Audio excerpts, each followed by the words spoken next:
Chrám svaté Ludmily na náměstí Míru byl vysvěcený 8. října roku 1893.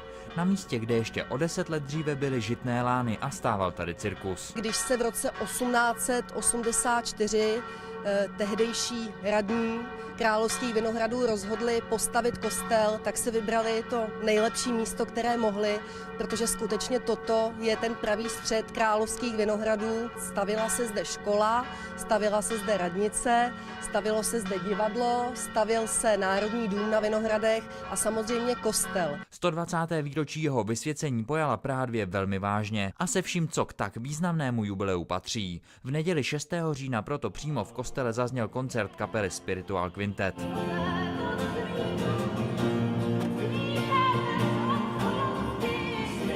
K svaté Ludmile se člověk dostává spíš za odměnu, protože to je místo, které je v centru města, místo historické a tím spíš, že má 120 let výročí. V úterý se pak uskutečnila slavnostní mše svatá za účasti kardinála Dominika Duky.